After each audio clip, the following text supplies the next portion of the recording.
Hello YouTube, Joseph Crickmore here, and happy Valentine's Day. This video is made especially for today, and considering that my Valentine's Day videos in the past have been, pretty lame, I thought I'd make a better one for today. Now, I'm also editing a very large Undead Unluck video that I hope will also drop today. If not, it'll drop the weekend, and I'll have a different excuse for why. If it, But this video is my top 10 favorite anime couple / ships. But they're in no particular order. I've had it when it came to how do I do lists and stuff, where it's like, because someone pointed out in the past, so I'm just like, no particular order. Light novel and manga count as well for these ships.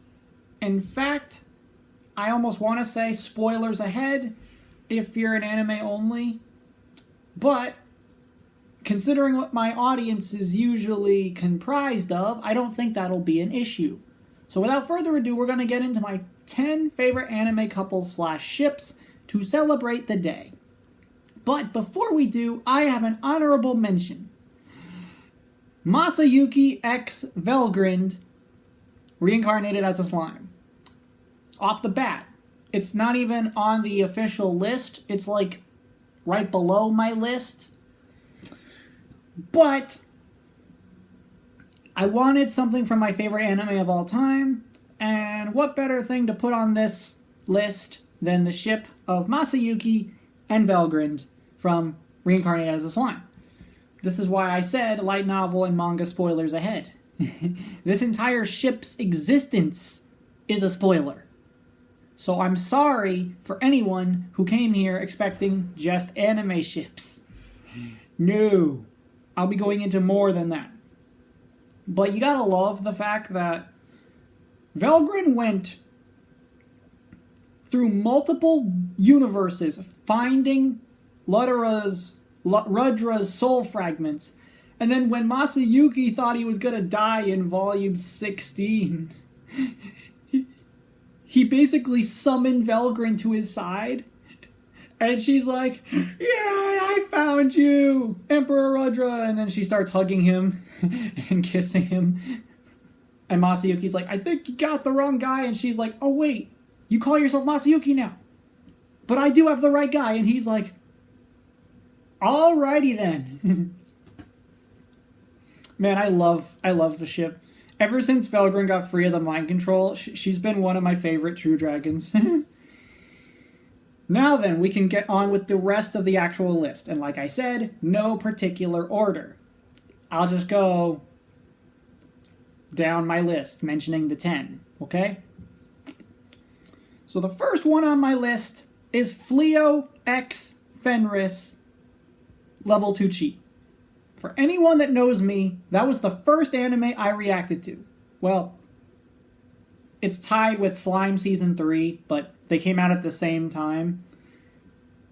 It was the one that kickstarted my reactions in the first place. And for good reason.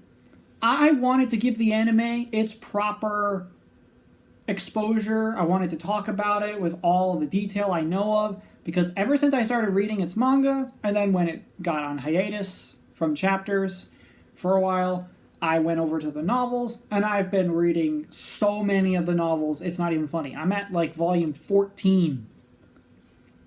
Why have I read 13 plus volumes of a story like this?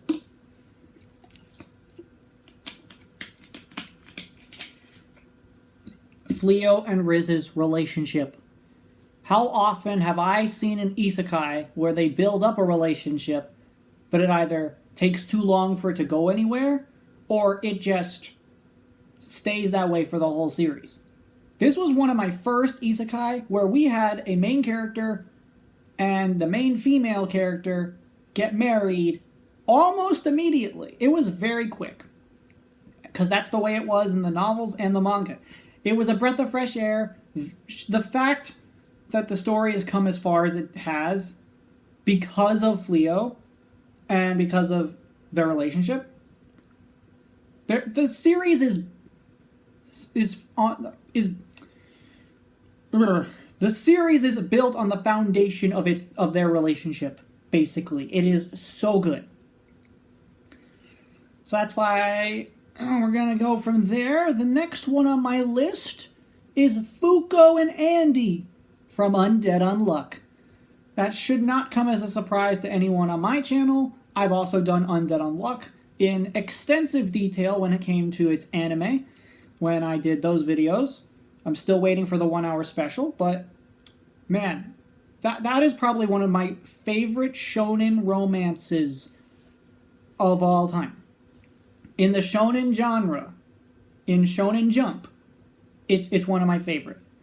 The fact that we went from a potentially very terrible start and a rocky relationship to where the final chapter ended, even though we may get more in like an epilogue or whatever, but the fact that it had such a crazy journey and the development was worth it. In the words of Andy, the relationship is sick. Wicked sick. Next one on my list is Yuta and Rika from Jujutsu Kaisen 0, the movie. Because I know if you've seen the movie that Rika's soul kind of like leaves Yuta and he doesn't really have that Rika anymore. So I'm talking about the movie Yuta with Rika. That like they were together at a young age, that like they wanted to get together starting at a young age. One of them died, and because of feelings of love, wanting to not have them die so soon, the other stuck around as a cursed spirit bound to Yuta. But man, this is what? I've watched that movie 10 times now, and I always cry at moments of their relationship, or moments of them bonding, and then that final moment at the end of the movie. My goodness. The next one on my list stems from kind of the anime itself having problems, but the next one on my list is Tatsumi X Mine from Akame ga Kill. Now, the reason I put this one on my list at all is because, well, I felt their development in the anime was very strange. It was out of nowhere. It kind of went fast. It was rushed. Mine died. And then Tatsumi kind of died too. But guess what? I liked them together so much that I went to the manga version just to see if there was a difference. And my only reason at the time was because I liked them as a couple. Not realizing, oh my god, the manga version is a completely different story after a certain chapter. Because the anime wanted to rush to an ending, and the manga was on hiatus at the time. There is like a quarter of the manga that just doesn't exist in the anime. In fact, I wouldn't have known any better. I wouldn't have checked. I wouldn't have looked at the manga at all if it weren't for the fact that I liked Tatsumi and Mine as a relationship couple. Like, as a couple. That doesn't happen with me usually. Next one on my list is all couples in Seven Deadly Sins. Because I can't pick just one. And I mean the main series. Not Four Knights of the Apocalypse, okay? Just Seven Deadly Sins. So I'm counting Meliodas and Elizabeth, Bon and Elaine, Deanne and King. I guess Merlin and Escanor. That one's up in the air because of Arthur as well. That one's tricky to pin down.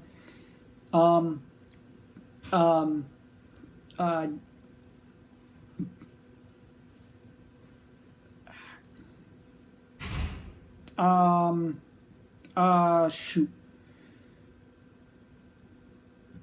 Margaret and Gilthunder. There we go. I forgot their names for a second. Margaret and Gilthunder, Griamore and Veronica,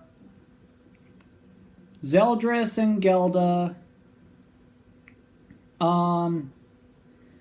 Yeah, I couldn't pick just one. And for anyone that wants to give flack to Seven Deadly Sins when it comes to certain relationships, Half the main cast aren't even human. But, yeah, I love every ship in Seven Deadly Sins. And I do mean Seven Deadly Sins without the sequel. The next one on my list is two ships, because they're basically the two that form the backbone of the series. Zero, Two, and Hero, and Mitsuru and Kokoro from Darling in the Franxx. Why do I pick two when I couldn't narrow it down to one? Because they both serve a purpose for the story. One is literally the beginning of the story, period. Like, even before the story starts, Zero, Two, and Hero meeting as children is what caused her to want to search for Hero again in the future. Not knowing until that time came for the flashback that she did find Hero again. So, yes, the story is built on the foundation of Zero, Two, and Hero's relationship. And as much as people hate that they kind of got shafted towards the end of the story, they were together to the end.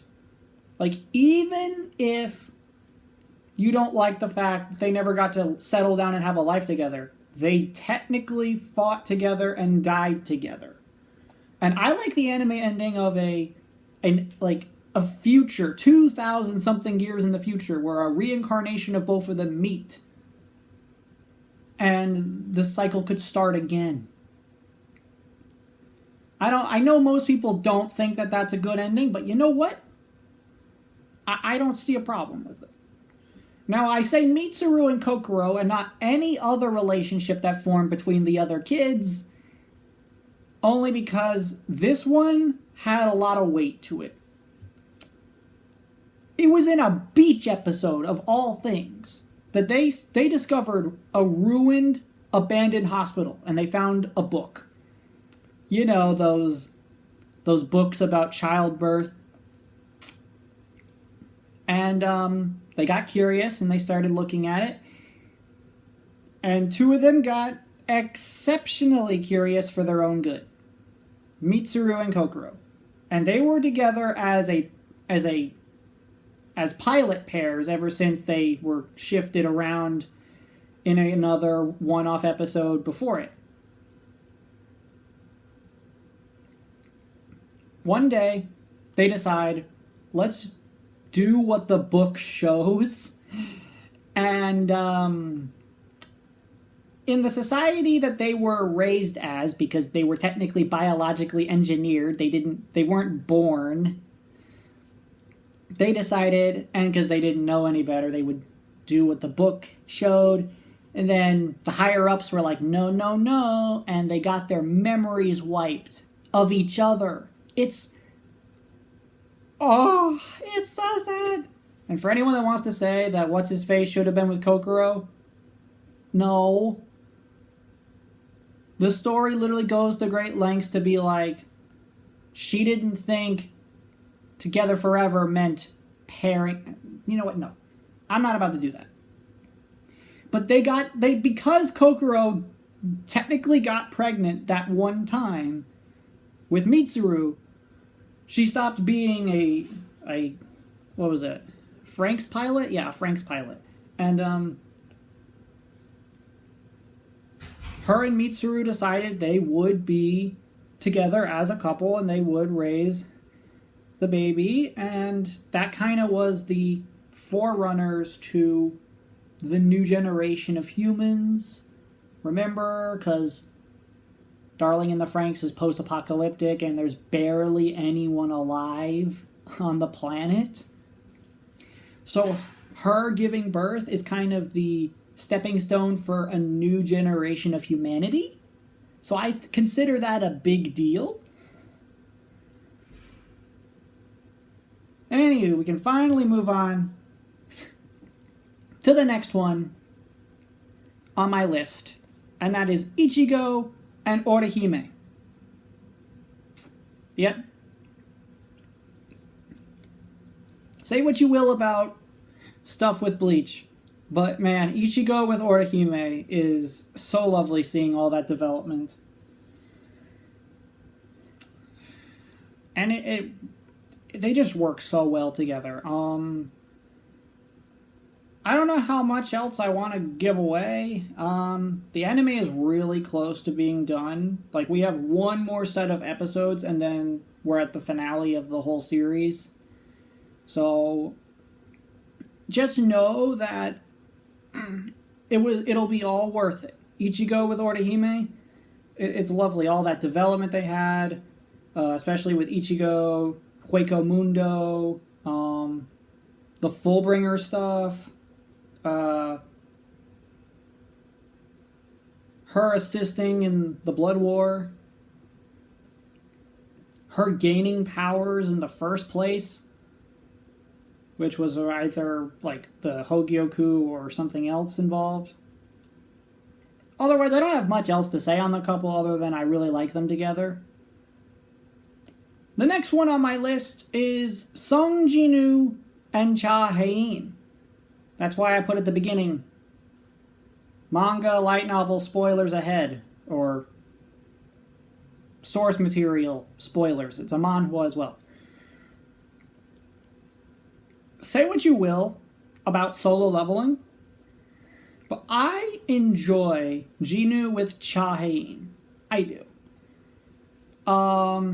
Ever since their first meeting, ever since Jeju Island, ever since they had that little sparring match because she wanted to join Jinwoo's guild, all because she wanted a chance to be closer to him.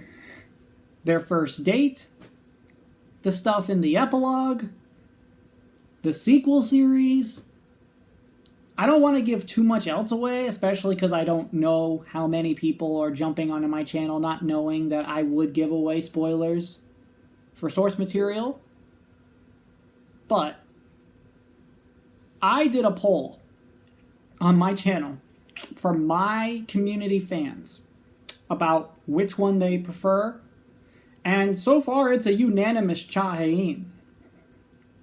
So I'm sure other people are of the same mindset as me, who likes them together for so many reasons. The next one on my list is, what's this? Seiichi's harem, Fruit of Evolution. Okay, hear me out. It's not just one ship there. It's Seiichi's harem / family. Well,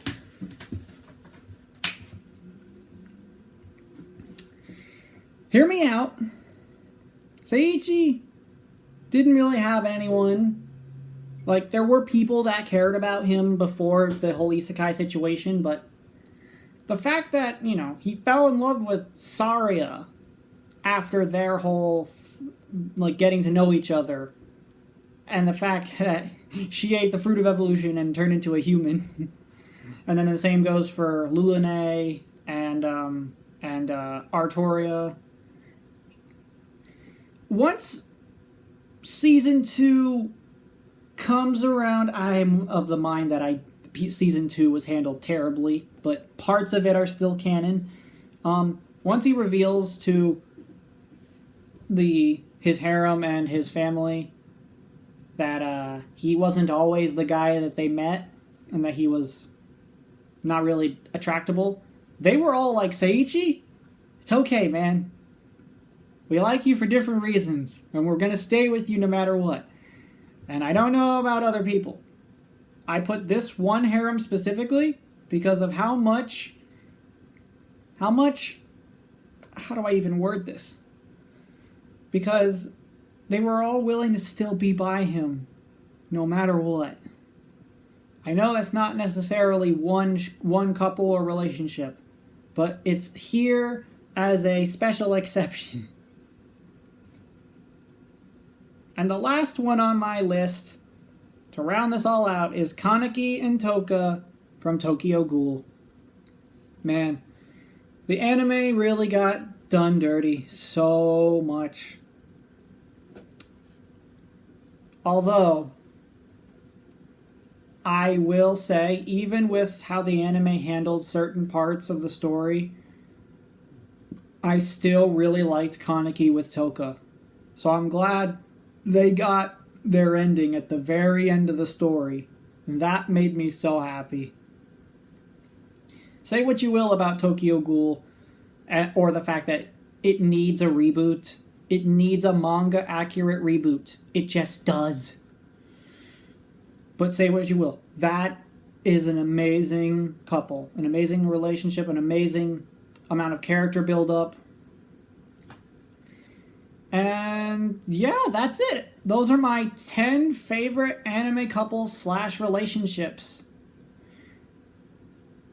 I could have said way more than this. I could have talked about more, but sometimes when it comes to a favorite couple, it boils down to I like them together. Because sometimes diving into the specifics requires way more time than I'm willing to put into this.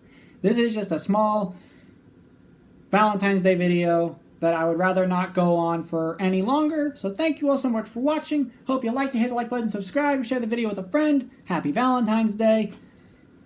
And I'll see you all in the next one. Goodbye.